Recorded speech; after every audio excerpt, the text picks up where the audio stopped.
भगवान हमसे हमारे माँ बाप को छीन लेता है, लेकिन बदले में एक ऐसा रिश्ता दे जाता है जो खून से नहीं बल्कि प्यार से बना होता है।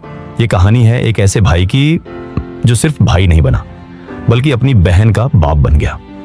बिहार के एक छोटे से गांव में रहते थे रवि और उसकी 7 साल की छोटी बहन पिंकी। माँ बाप किसान थे, घर में ज्यादा पैसे नहीं थे, लेकिन मोहब्बत भरपूर थी। रवि सिर्फ 14 साल का था जब एक रात जिंदगी बदल गई। तेज बारिश हो रही थी और गांव की सड़क पर एक बड़ा ट्रक पलट गया।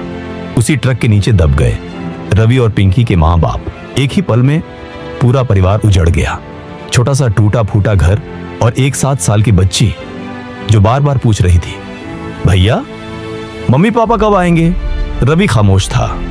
उसकी आंखों में आंसू थे, पर अब आंसू बहाने का वक्त नहीं था। उसे समझ आ गया था अब वो सिर्फ भाई नहीं, अब वो माँ भी है और पिता भी। उसने उसी पल स्कूल छोड़ दिया। सुबह सुबह उठकर लोगों के घरों में चाय पहुंचाना, दिन में सब्जी बेचना, शाम को रिक्शा चलाना और रात को पिंकी का होमवर्क करवाना, उसके बाल बनाना, बुखार में उसके सिर पर गीला कपड़ा रखना। रवि अब हर वो चीज कर रहा था जो एक माँ करती है, जो एक पिता करता है। गांव के लोग ताने मारते थे, बेटा पढ़ेगा नहीं तो क्या करेगा, बहन को पाल रहा है, बड़ी होकर क्या करेगी। लेकिन रवि को किसी की परवाह नहीं थी। उसका सपना था पिंकी पढ़ेगी, कुछ बनेगी और जिएगी। उसने अपने सारे सपने छोड़ दिए। ना कॉलेज, ना दोस्त, ना घूमना, ना फिल्में, ना मोबाइल, बस एक सपना, पिंकी की पढ़ाई। एक दिन पिंकी को स्कूल यूनिफॉर्म मिली। रवि ने उसके पुराने बस्ते में किताबें रखी और खुशी से उसकी तस्वीर खींची।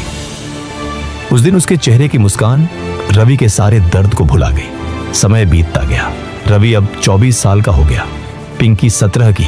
रवि के पास आज भी मोबाइल नहीं है, कोई बाइक नहीं है, कोई ऐशो आराम नहीं है, लेकिन पिंकी के पास एक अच्छा स्कूल, अच्छी किताबें और एक ऐसा भाई है जिसने अपनी पूरी जिंदगी उसके लिए जी दी। और फिर आया वो दिन जब पिंकी ने 12वीं क्लास में पूरे जिले में टॉप किया। अखबार में हेडलाइन छपी, चाय बेचने वाले का सपना हुआ पूरा। इंटरव्यू में किसी ने पिंकी से पूछा, आपके पापा क्या करते हैं? पिंकी की आंखों में आंसू आ गए। उसने कहा, मेरे पापा तो बचपन में ही चले गए थे, लेकिन मेरे भैया ने जो किया वो हर बाप करता है। इसलिए आज मैं कहती हूं, मेरे पापा जिंदा हैं और उनका नाम है रवि। उस दिन रवि भी रोया।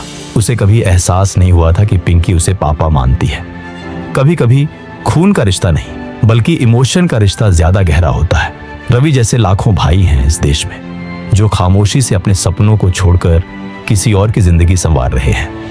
उनकी कहानियां अखबारों में नहीं छपती, लेकिन वो हर बहन की आंखों की चमक में जिंदा रहती हैं। अगर आपके पास भी ऐसा कोई भाई है तो इस वीडियो को एक जरूर दीजिए और शेयर कीजिए हर उस भाई के नाम जो अपने परिवार के लिए खुद को भुला देता है। सब्सक्राइब कीजिए ऐसी ही दिल छू लेने वाली कहानियों के लिए।